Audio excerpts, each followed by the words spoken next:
Hey, Merry belated Christmas, everybody! It's been a while since I've uploaded, but I want to tell you a couple things, show you a couple things, and let you know what is in store for me in the next little while. So, as you may know, I think I shared the story last Christmas. I did 1P LSD, which is it's a prodrug for LSD 25. So essentially, your body converts it into LSD. But I've noticed it has a significantly longer half-life of at least about another 3 hours. So typically, I find I'll trip for about 16 hours with that stuff. I mean, if I have regular LSD 25, I'd rather take that just because it's already a very long-lasting psychedelic. And, with my central nervous system sensitivity and also the amplification of those symptoms by the benzotaper, I've definitely noticed that when I take a drug that, orally, my metabolism can result in very unpredictable effects. So my ROAs would be like, if it's 4-ACO DMT or for HOMID or whatever, I'll do a little toot, like 12, 15 milligram toot. Um, uh, yeah, like when I did the 1 PLC last Christmas, it was just 100 micrograms. Wasn't tripping super hard. Tripping, like I had visuals and everything. And this is exemplary of why I enjoy like taking doses that are kind of like just above where a macrodose starts. Because I am able to retain lucidity, and that allows for some productive introspections because I'm not overwhelmed by visuals and mental, physical load, body load, just the burden on the mind, or I'm feeling like your brain's a fucking mushy pile of soup. But I decided to do the inverse yesterday of LSD. So I did shrooms. Specifically, just a 1 gram Blue Meanie chocolate with 130 milligrams of pure MDMA. And I'm not joking when I say pure. The stuff has been tested and it comes back as nothing but MDMA. And this is a spectrometer place. So it gives you exactly to the detail, to the letter, every little thing that will be in it. And usually when I get MDMA tested that's pure, it'll say like 3% binder, inert binder, whatever. This stuff, nothing but MDMA.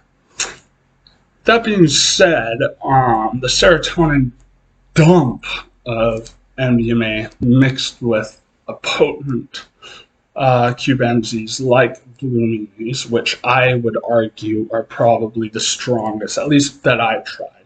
I've heard there are new hybrids, like the Jedi Mindfuck or whatever they call it, or Enigma, that I haven't tried yet. But, I mean, Penis Envy, I'd say, is probably right behind Blue Meanies, but I'd say Blue Meanies are stronger than Penis Envy. And I also did ketamine too, kind of around the time where I felt like I was peaking. And I ended up tripping for about 9 hours, which is pretty extensive for a mushroom trip. I think that's partially due to the central nervous system sensitivity I was talking about.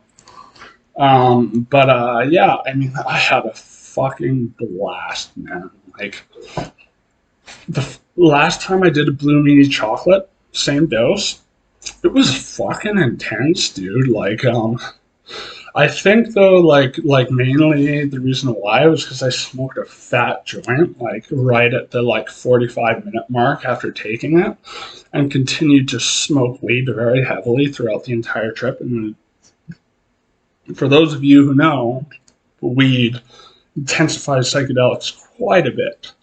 not quite as much as ketamine, but still noticeably.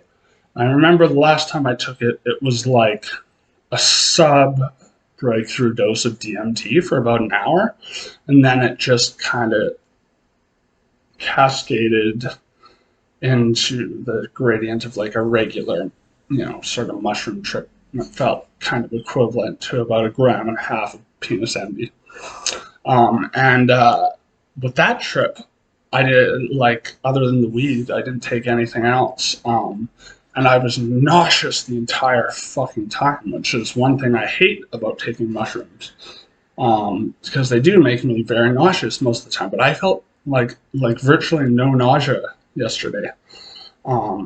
And I do plan on lemon taking the next time I take them, which will be soon, because I do plan on doing them again. I mean, I'm going to be microdosing, not microdosing today, obviously, because that would be a complete waste since I did a macrodose yesterday. You can microdose, and then macrodose the next day, but you can't do it the other way around. If your tolerance is jacked up, it's just, you gotta wait. You gotta wait 3 days to start microdosing again. Unless you just want to double your microdose, which is, I don't know. I think that's just kind of a waste, in my opinion. Yeah, I mean, it was really fun. I find that Blue Meanies really give me Christmas colors, like in terms of the color palettes that I'll see more than any other variety of shrooms. Sorry, my friend's messaging me on Facebook. Yeah, it wasn't as intense as it was before, oddly enough. I thought it would be with the MDMA. I thought it'd be more intense. And especially with, like, I did a pretty fat, like, IM dose of ketamine. Here's a sec. I'm just going to tell my friend I'm making a video.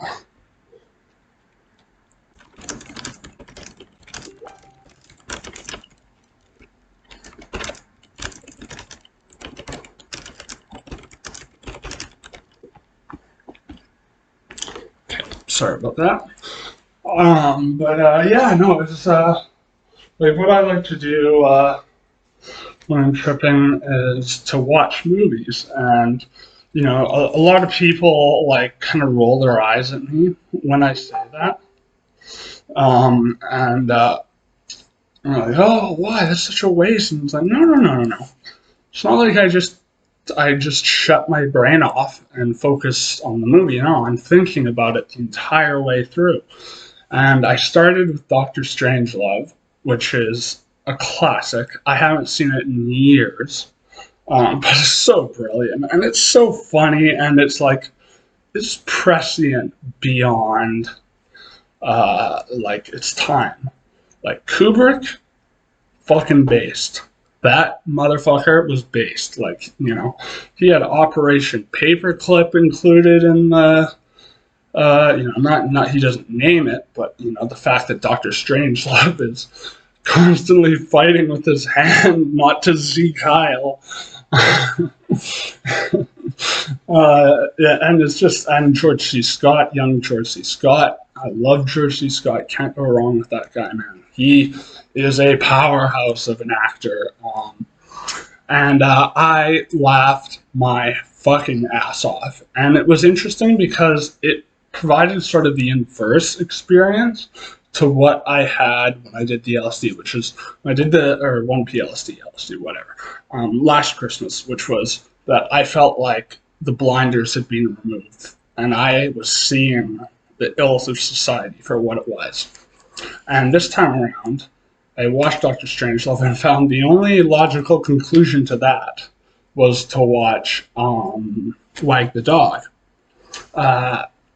which, for those of you who don't know, is about essentially, like, it is inspired by kind of the Monica Lewinsky scandal with Clinton, and how Clinton decided to bomb the shit out of some factory in the Middle East to get people to focus on that instead of his controversy. It's very much the same thing, except that it's implied the president slept with a teenager.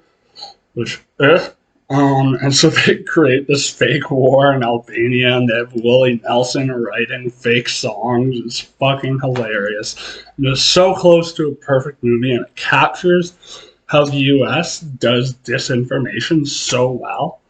And all these movies followed up so well because, here, just a sec, I want to show you something I got as part of my Christmas present to myself.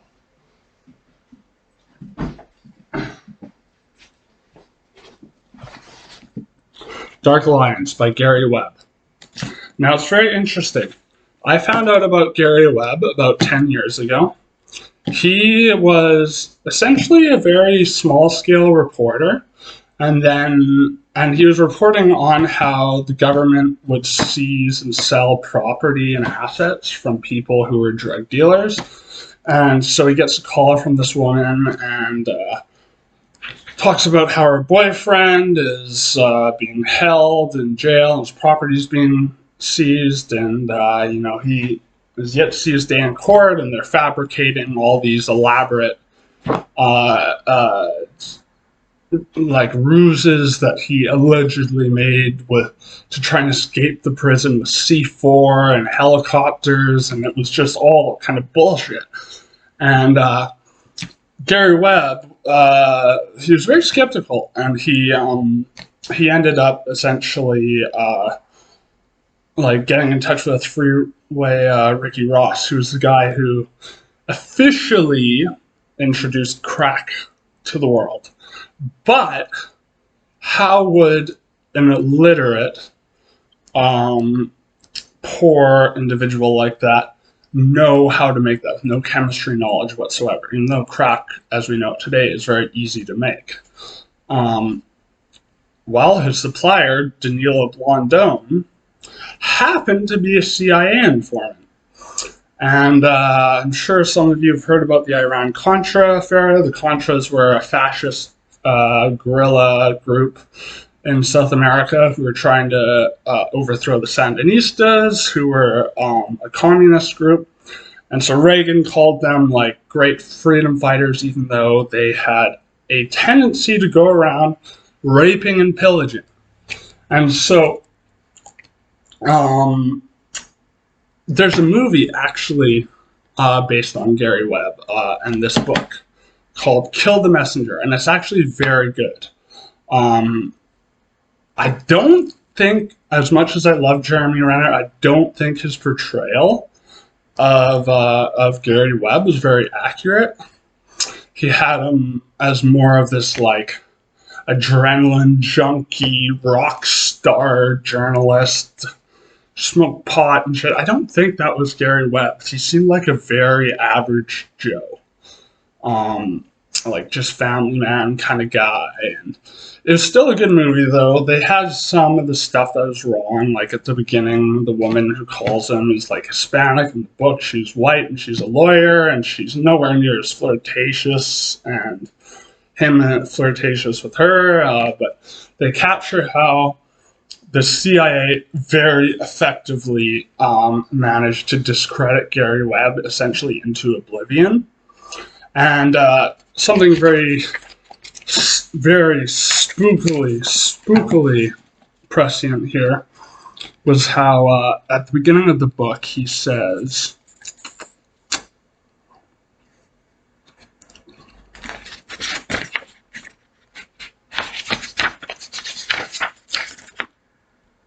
the big one, I believed, would be like a bullet with your name on it. Well, guess what? He committed suicide days after saying, if I'm found dead, I did not do this to myself, with, get this, not one, 2 gunshot wounds to the head. And I remember when I first found out about him, there were documentaries all over YouTube about him.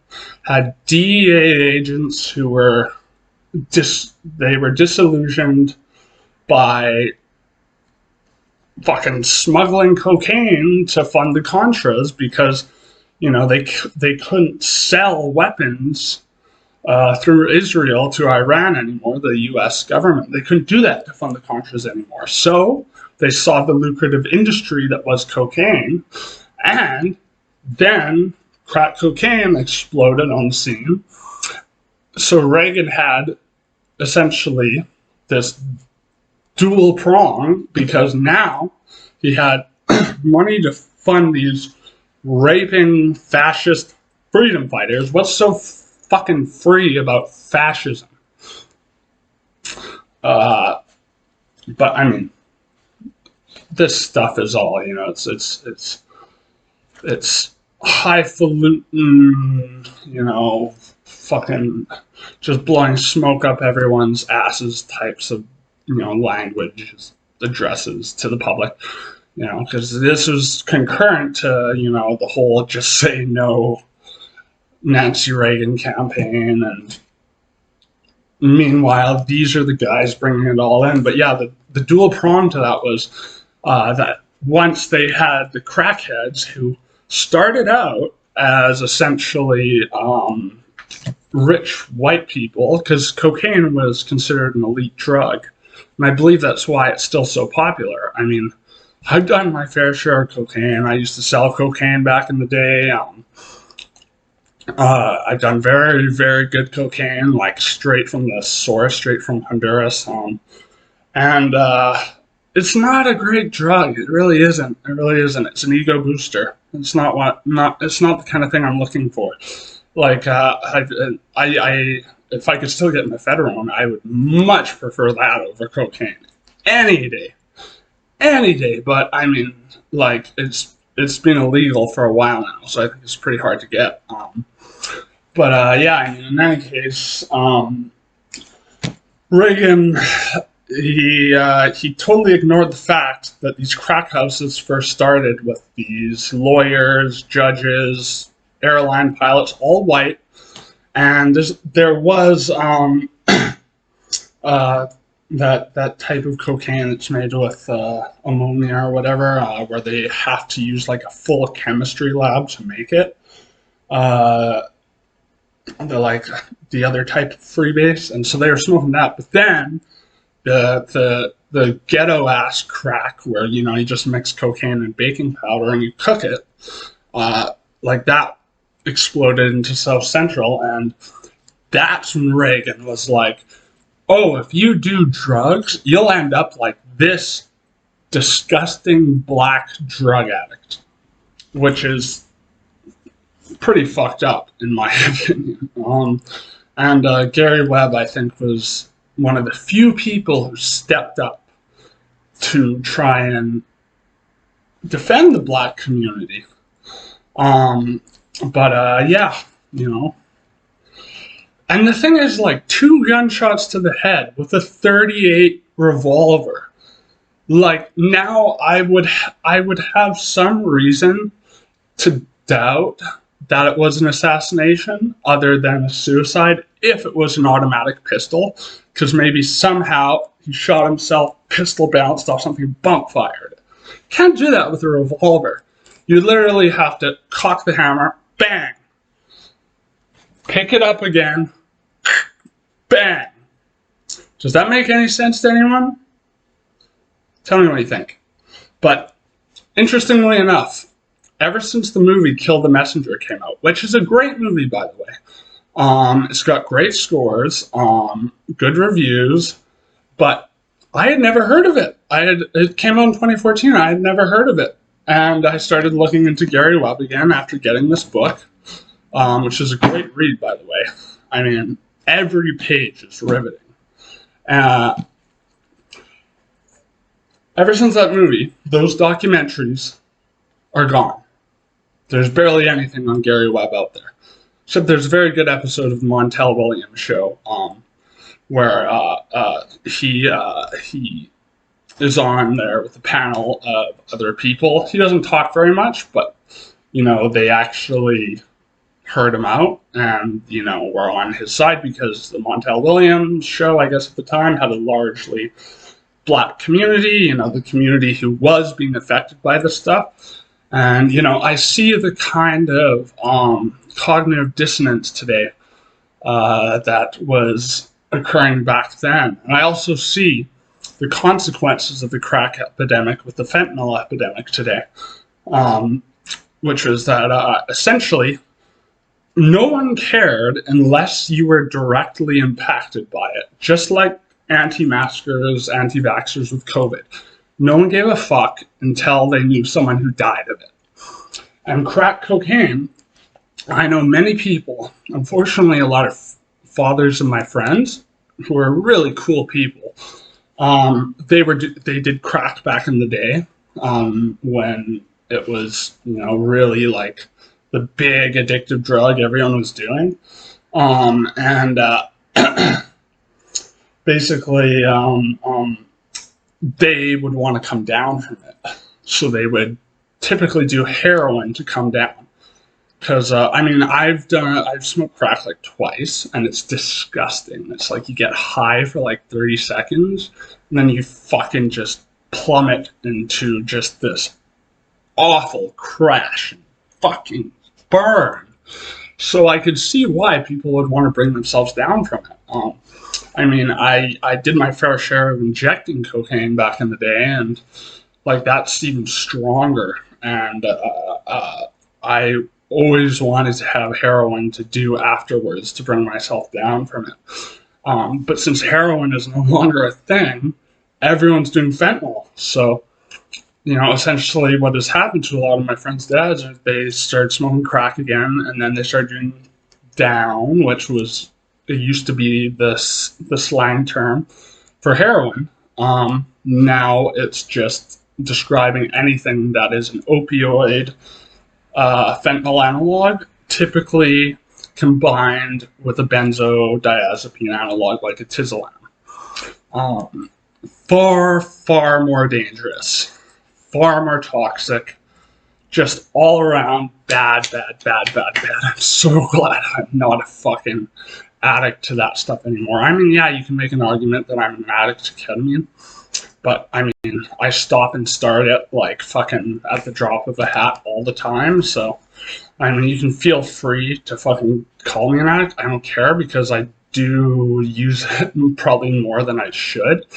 But that is not because I enjoy it so much. It's because fucking I am essentially slapping a Band-Aid on the immense pain I've been experiencing.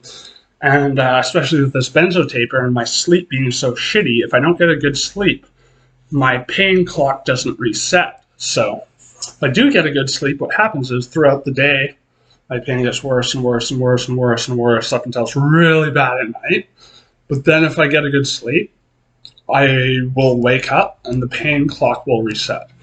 If I don't sleep or don't get like barely anything more than barely a wink, then, well, I'm kind of fucked. Like, the pain clock doesn't reset, so it just gets worse.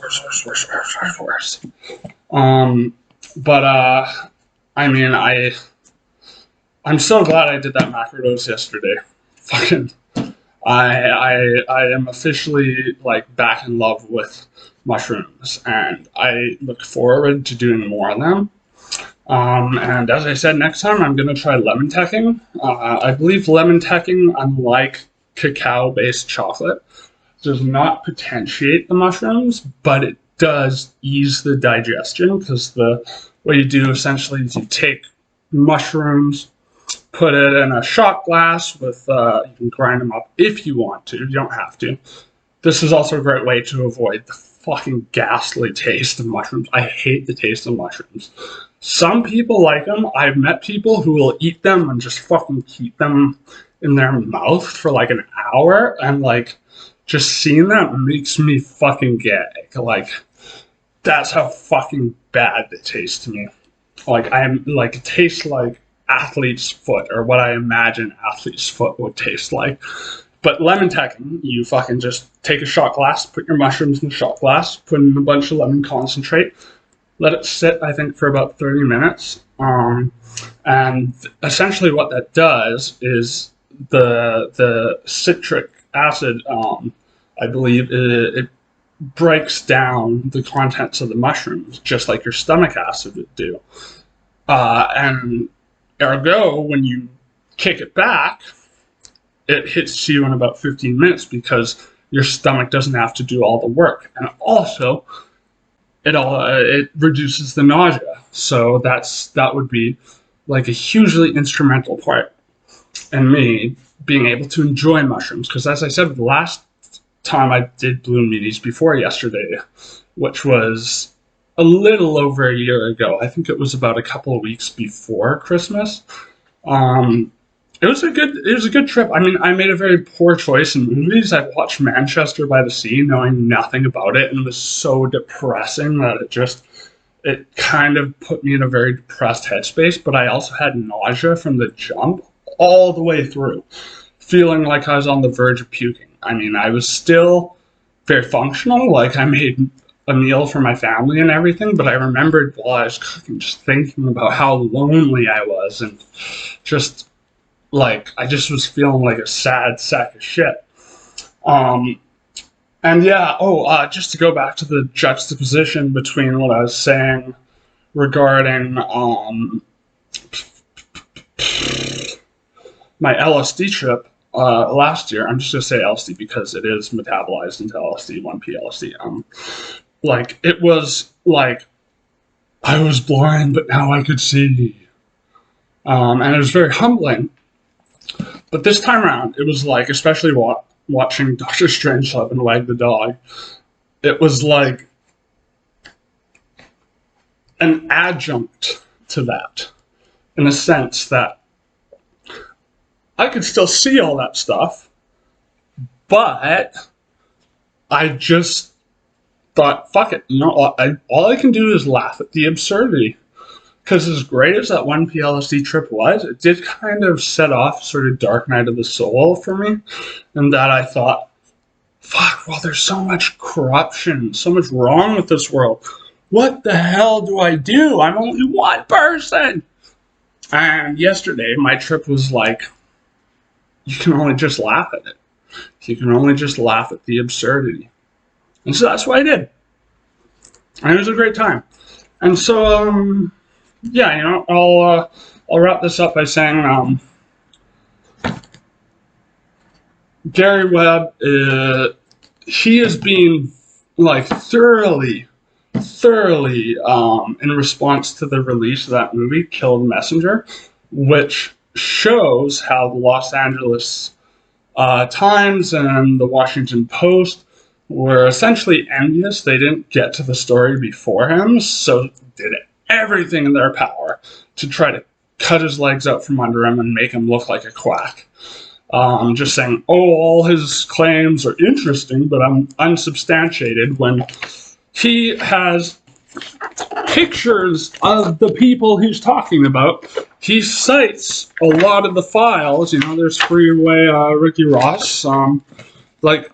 I don't know what they're talking about. And I've actually read, like, one of the first articles that came up when I searched up the movie Kill the Messenger was Gary Webb is not a hero. And I read it, and it was the same thing. Interesting claims, not enough evidence. It strikes me as though they didn't even read the book, or the book is essentially a compilation of a 3-part journalistic series, which is it's a hell of a long journalistic series. And it was actually one of the reasons he was so successful was because he used the internet when the internet was still relatively in its infancy. So, the feds would raid his house and stuff like that, but they couldn't raid his webpage. Yeah, I mean, like, he's got an entire section of, like, footnotes here where, like, he's referencing proof. And I think because the Los Angeles Times and the Washington Post were illustrated in such a less than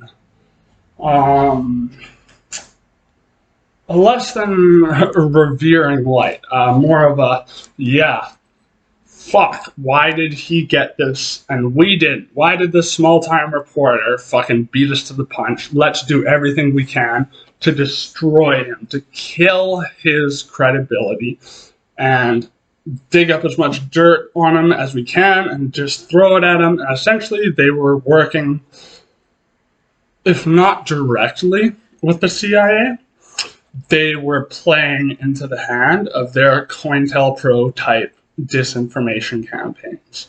So it's very interesting watching that the night of Christmas Eve, and then the next day tripping and watching Doctor Strangelove, and then, which, by the way, I came up with the perfect description for Doctor Strangelove when I was tripping, which is all the king's horses, all the king's men couldn't put the shattered egos of the military-industrial complex back together again. Fucking great movie. Really great movie. It's seriously, so much of it rings true with what's going on today. And then Wag the Dog, this whole creating a fake war to divert people's attention, thematically, it just felt perfect, the sequence of these three movies. I'm kind of inspired now, because by the way, I didn't mention this. I fucking passed my philosophy course! Bitches! Yeah, I thought I was doomed to fail, because everything that could go wrong did go wrong. I was not at all getting the support I was supposed to. I was promised I would get from Accessibilities, which is essentially the people who will help you if you're disabled. They're supposed to. That's their fucking job. And I spent about a month before my first class there, which I, by the way, was the only person in that class to pass.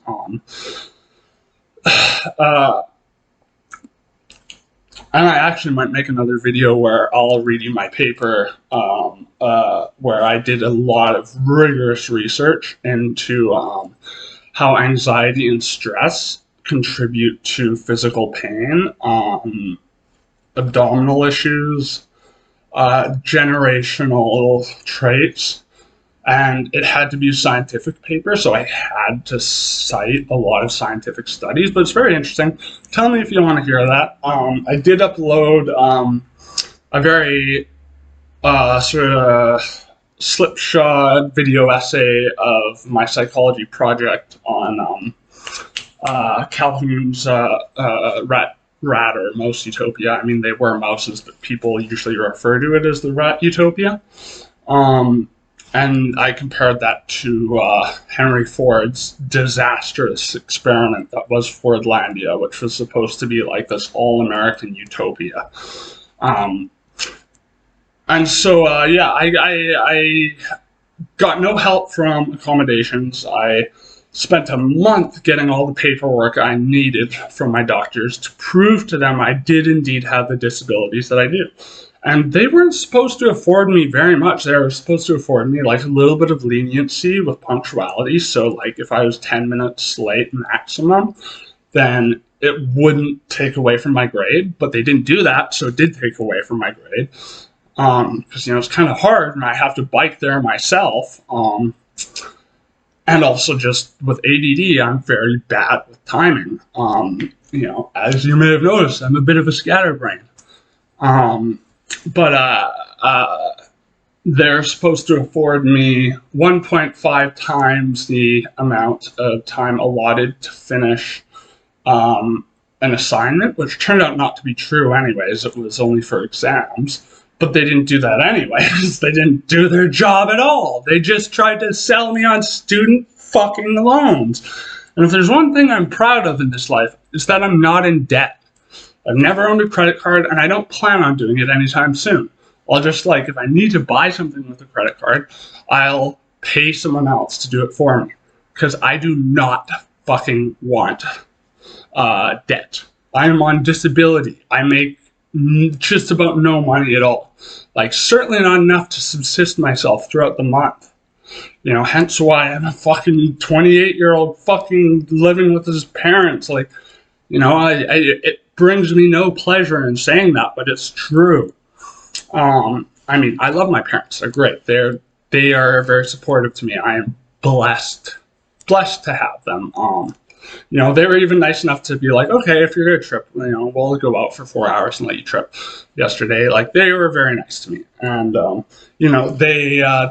they very rarely give me money or anything like that, which is good. Which is good, I think, because they want me to be responsible and to make my money last and to try and make money. You know, I've been trying fucking so hard to get a job. I've been handing out resumes left and right, but no one really wants to hire a cripple. That's the problem. And the government really wants to keep you reliant on disability checks. Like, the thing is, if you make more than $800, get this, $800 a month, it comes out of your disability check. So it's essentially a deterrent against working. Like, can you believe that? And so, like, because of that, I've had to take so many under-the-table jobs, so my resume is pretty lackluster because of that. But if I don't get a job soon, what I want to do is I want to go back to school, not the university I've been going to, because fuck them. They haven't done anything they are supposed to. My professor didn't even know I had disabilities until, like, I asked him, well, why am I not getting this stuff? They're supposed to be regularly in touch with you. And he was like, really? I didn't even know that. And so I confronted them on it, and they're like, oh, you have to advocate for yourself. And I was like, well, I thought that was supposed to be your job. But here I am, advocating for myself. So can you set me up with X, Y, and Z for the final exam? Because I got very bad marks on my first two exams because my professor couldn't read my handwriting. Since, you know, I can't feel my hand, so my writing's not very great. But, you know, he didn't specify that. He just said, question mark, not explain, question mark. He didn't specify that it wasn't the content of my answers themselves, but they just couldn't read my handwriting. So he was like, you know what, we'll get accessibilities to set you up with a computer and a room, because the thing is, I do so much worse on tests if I'm around other people. But yeah, they didn't do that. They didn't do that despite advocating for myself. So I confronted them again. Once again, they said, you have to advocate for yourself. And I'm like, here I fucking am. Here I am, advocating for myself, asking you to do your fucking job. And they're like, well, sorry, too late for that. It's exam day. Duh. So I had to go find my professor, and he was, you know, charitable enough to just email it to me so I could do it at home, and I think I fucking aced it. But it was a process. It took me about 7 hours. It took me about 2 hours to write it and 7 hours to just rigorously edit it. And like, when I incurred this brachial plexus injury, I got a very bad concussion. That was a long time ago, though. That was over a year ago. So I haven't had any concussion symptoms for, I'd say, since, the summer before last, until I did my exam. And then they came out, and it was fucking bad, man. But yeah, I mean, in any case, that has made me very disenchanted with the university experience. As I said, accommodations, accessibilities, whatever, they seem to put a lot of effort into trying to sell me on a student loan, but nothing else. Nothing else. Plus, this university has just, like, they're supposed to be a very good university, but they have done a terrible job at proving that in practice, you know? Like, actions fucking speak louder than words. I know that sounds cliche, but it is really true, especially when you are paying for what will ultimately felt to me like a fucking racket, a scam at the end of the day. Like, my professor, he ended up being a good guy. I really didn't like him at first. He seemed very despondent and, like, only really enthusiastic about, like, oh, I could teach a course on this type branch of philosophy. Would you guys sign up for it? But, like, you know, he clearly wanted to make more money. But, I mean, credit where credit's due. He did help me out that last day, so I do appreciate that. But I do not want to give any more money from an already small amount that is in a savings fund from what my grandparents left me when they passed. And I used part of that for a private pain clinic years ago, and then for university. And I want to go back, and I want to take journalism. I want to take journalism because, like Gary Webb exposing all this shady wheeling and dealing behind, the cocaine CIA Contra connection, which, oh god, it's just such a rabbit hole. Like, I could make an entire video on that alone. I believe there are similar things going on with fentanyl now. Like in BC, where I live, Bonnie Henry, who's like the medical official who gives all the sort of press hearings and stuff like that for the public. And she, to her credit, she did a good job during COVID, but she's doing a terrible fucking job of handling the opioid epidemic. Like, we in Vancouver, where I live, have had a terrible fucking drug problem for a long time. It is bad. It is beyond bad. Like, you have to dodge fucking people blowing out hoops of meth and down when you're on the streets. Like, I had a buddy who pissed positive for fentanyl just from walking downtown when he was going to work and shit. Like, it's bad. And what was her solution? She opened up some shooting galleries and said to doctors, if they want Dilaudid, give them as much Dilaudid as they fucking want. Like, my doctor asked me, are you having any opioid cravings? I was like, no, not really. And he was like, well, I could always give you Dilaudid if you do have them. And I'm like, yeah, I'm good. I haven't done them in a while. I don't have any desire to do opioids. I think I'll pass. But he still wrote a prescription and gave me a bottle of it. I think I ended up giving most of them away. I think I took like 2 orally. And it didn't really do much of anything. I remember back in the day, like, I'd smash them up and shoot them when heroin was no longer available.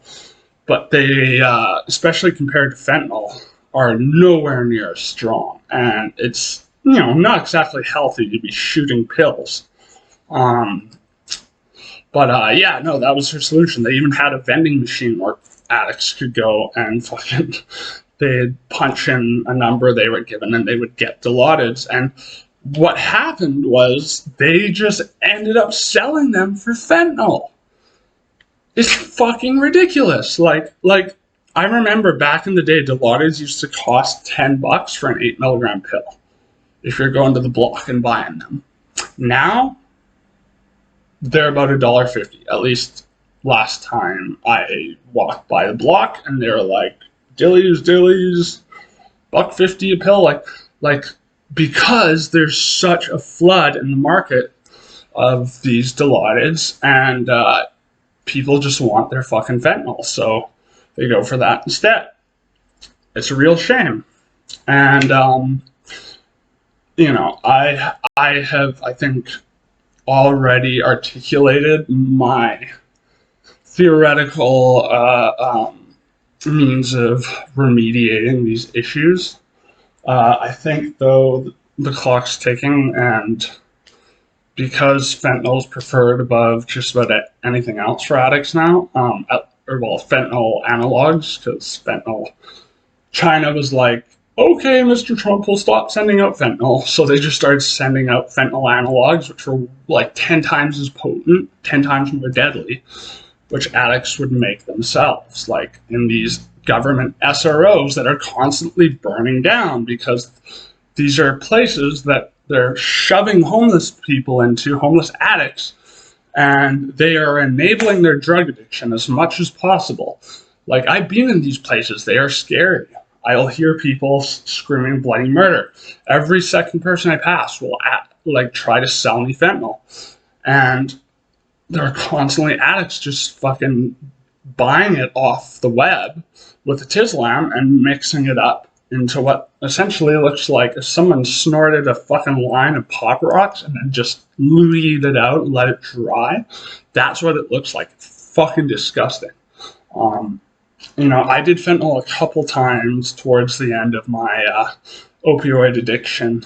I mean, I'm still on opioids, which is, methadone, but it's not recreational at all. It's just, if I don't take it, I'll go into terrible withdrawal. And methadone, acute methadone withdrawal is a month. And the post-acute withdrawal is like a year at least. And the direction I want to go in is get off the benzos and then do ibogaine to get off the methadone. And that, I think someone in my YouTube comments suggested how that would make a very good book.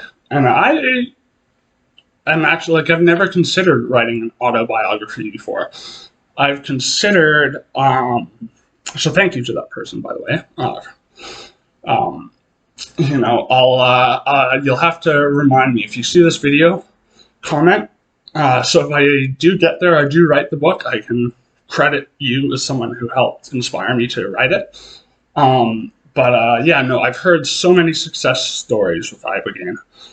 The medical community could not give a fuck. Like, my doctor, every time I brought it up, is being like, oh yeah, that's what everyone says, but then they get off of methadone or Suboxone or morphine, because morphine XR is another opioid maintenance drug they give people. They gave it to me. They forced it on me in the hospital when they forced me off methadone.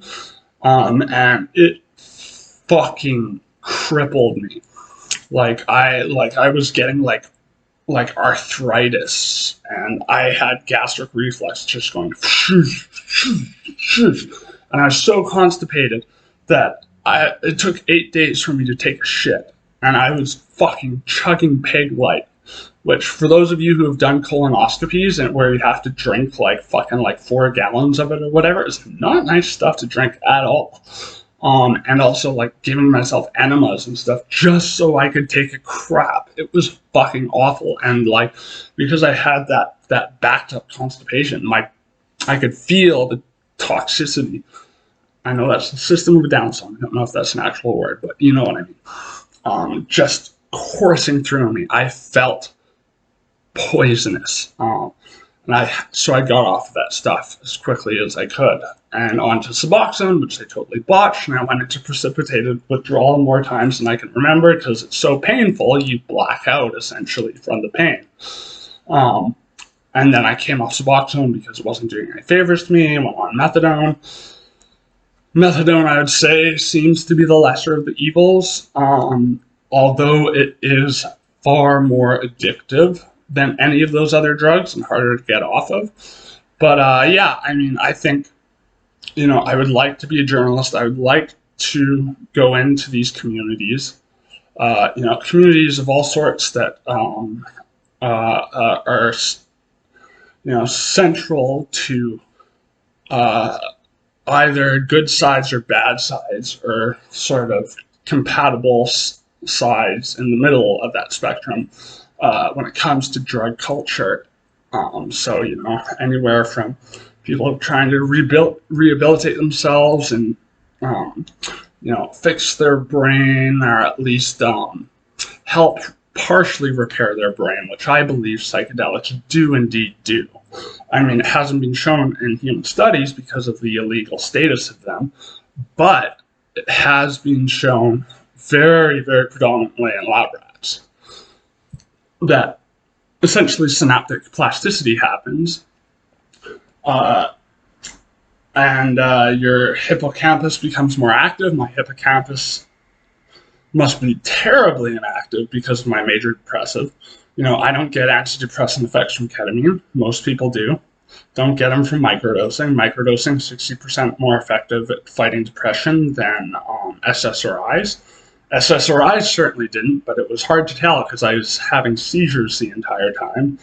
I've got so much dirt on what the fucking government forced me to do, which worsened my problems so much more than they had to be. And I was already doing a terrible job of keeping myself healthy as an on and off addict throughout my teens, but they were forcefully institutionalizing me and forcing me to live in sort of halfway houses and stuff like that with pretty fucked up ex-cons and stuff, which was very, very traumatic for me. And they were forcing antipsychotics on me, and like, it was just a fucking nightmare.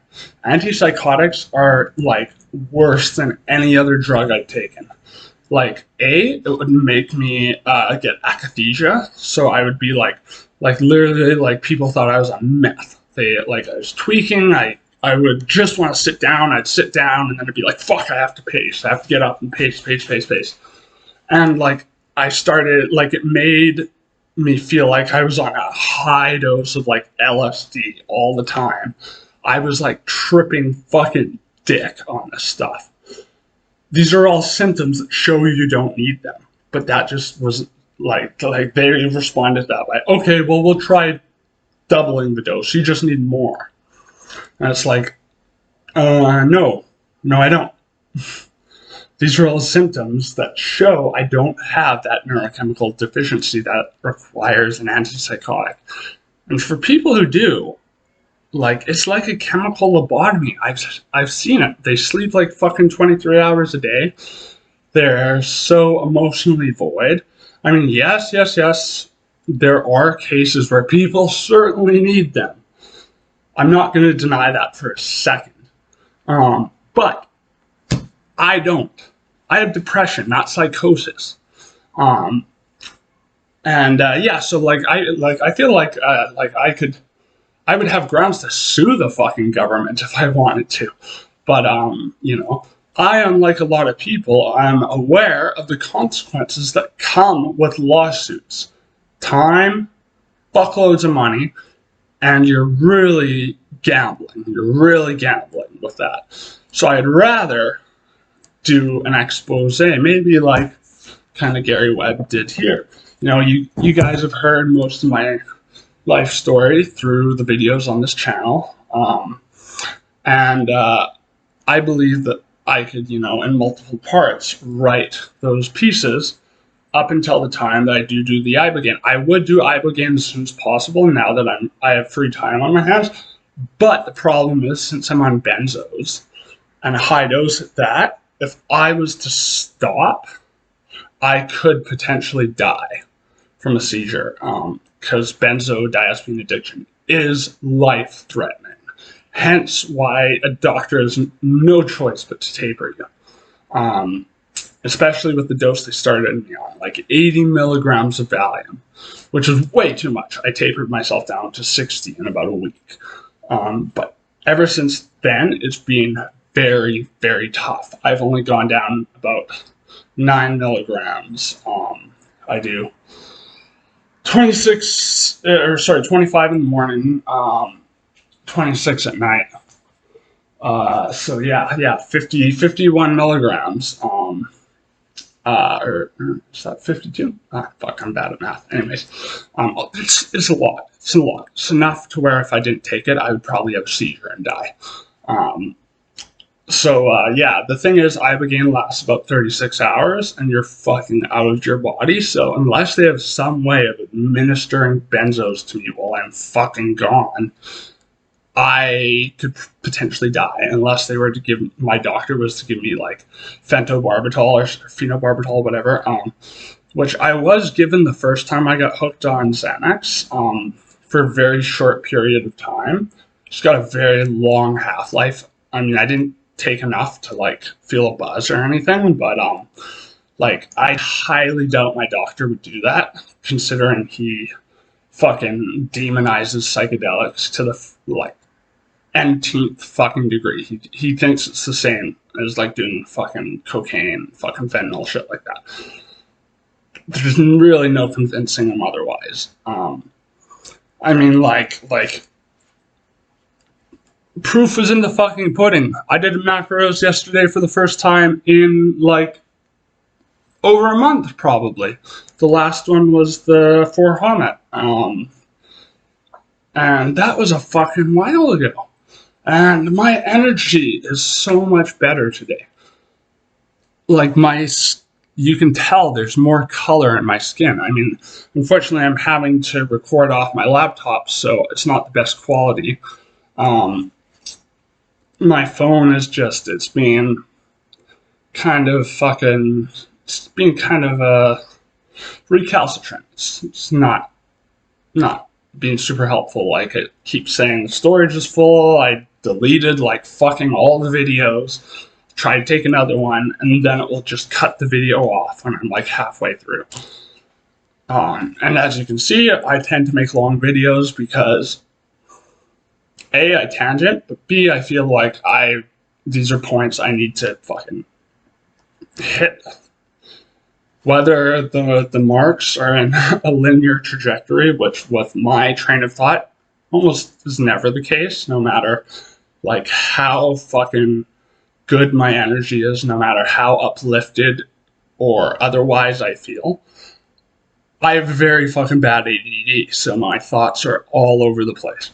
And now, I just want to address, someone said to me in a YouTube comment, this is why, something along the lines of, this is why moms shouldn't do drugs, or this person is an example of why a mother shouldn't do drugs when they have a kid in the womb, which, for one, made me laugh at how ridiculous that statement was. For two, I could tell that person was a fucking, like, disgruntled boomer who was just feeling immense irrelevancy, because like the majority of fucking hate I've got on my YouTube videos, I have A, being from a troll who I outed as someone I knew, and as soon as I did that, he stopped commenting, he stopped fucking, he deleted all the profiles that he made, and B, from boomers who are like, fucking these kids these days, they don't know what the fuck they're talking about.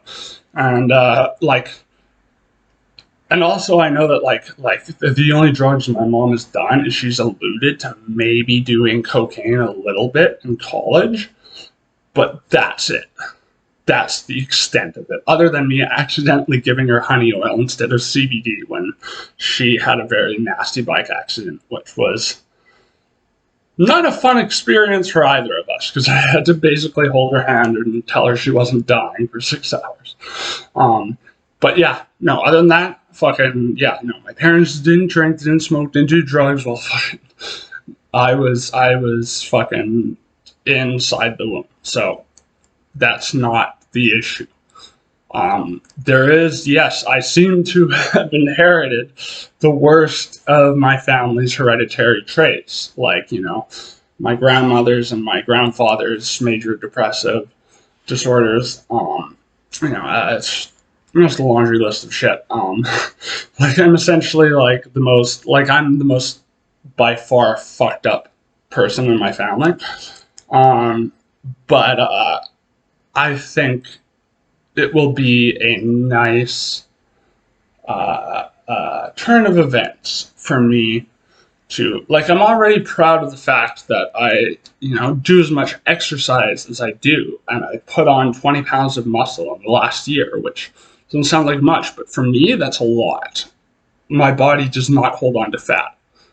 So, like, it's very, very hard for me to build weight. Like, I thought I couldn't even build muscle for a while. I thought I could only tone it, which for the most part is true. But if I rigorously do 2 hours of hardcore exercise, 6 days a week, protein shakes, like 6 meals a day, then I start to build a little bit of muscle, and that weight adds up.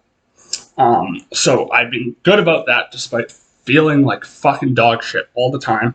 Managed to pass university courses, managed to show that I am a responsible psychonaut, I think, and I'm also a very independent psychonaut, and that I don't fucking like buy into this enlightenment bullshit. Like, you know, I believe, yes, as I said, that I have seen a lot that I wouldn't have seen otherwise about the world because of the perspective psychedelics afforded me. But that's about as close to spirituality as I've gotten with them. Not higher power, this and that. You know, I've had DMT experiences where I will come out and be like, I'm no longer an atheist. And 15 minutes later, I've reasoned my way into being like, oh yeah, like the human mind is a complex thing, you know. if I have a vivid dream, and like when I do remember my dreams, it's like a full story. Like my dreams are more impactful on my fiction than just about any other external form of stimuli. Do those dreams constitute like a divine external influence? In my opinion, no. So I don't know why I would say anything different about, say, encountering entities and shit on DMT. While it is crazy the amount of sentience that they seem to show and display, like, I do treat them like they're real because you never know. And I just want to be respectful to them as well, too. So, I, for one, don't have a bad time, and for two, can get the most out of my interactions with them. But, I interact with people in dreams. Does that mean they're real? No. No. A lot of my dreams are being back with my ex from the only, like, real healthy romantic relationship I've ever had. Does that mean we're back together? No. No. I think, these high-level psychedelic experiences like DMT, I think they are intense personifications of the psyche and archetypes. The closest I come to embracing sort of woo-woo-ish beliefs is I do think stuff like the collective unconscious is a distinct possibility, at least when you compare it to other illustrious claims about, the nature of reality and metaphysics, God, preternatural, paranormal beings, and all that. Not saying that it's not true. I'm agnostic, so I always reserve that I could be wrong, and that my serotonin or my serotonin reuptake deficiency, lack of proper cycling. I think it does make me more immune to spirituality, just like it makes me more immune to optimism than the majority of people. And I don't think anyone else's truth is more valid or less valid than my truth.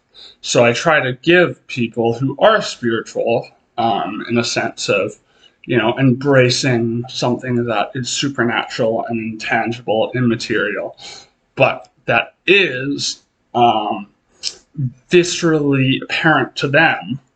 I give them, a chance. I give them the time of day. I always say, if there's anything I know, it's that I know fucking nothing at all. I have, like, reasonable deductions and inferences, but I just really cannot stress enough how little I know in the grand scheme of things. So I'm always trying to open myself to a spirit or whatever the fuck, But again, I think the human mind, the human psyche, is extremely understated in its capacities. And so people like to be special because they think, God or something from a different dimension is talking to them. That gives them a sense of value and confidence. And it oftentimes, in a very, like, sadly ironic way that makes me really not like being around most trippers that I've met, it bloats their egos to the point where they talk in a way that's so smug and has such a, like, apparent superiority complex that it's like they're talking down to you, like, oh, I've reached this point, so you'll never be up here with me. And it's like, okay, then fuck off if we can't have a conversation without you, like, doing this, appeal to authority every time we try to have a reasonable conversation. But yeah, this video's gone on for long enough. I've got to go meet up with my friend, fucking chill, fucking smoke some weed, do some shopping. I'm getting an acoustic guitar today, baby, so I'm going to be uploading some more videos of me singing, playing guitar, and I know I suck at both, but I am practicing, and practice makes perfect, so I will get better, and hopefully it won't be terrible. Fucking bye-bye. I hope you all had a Merry, Merry Christmas. I certainly did. Cheers, everybody. Love ya.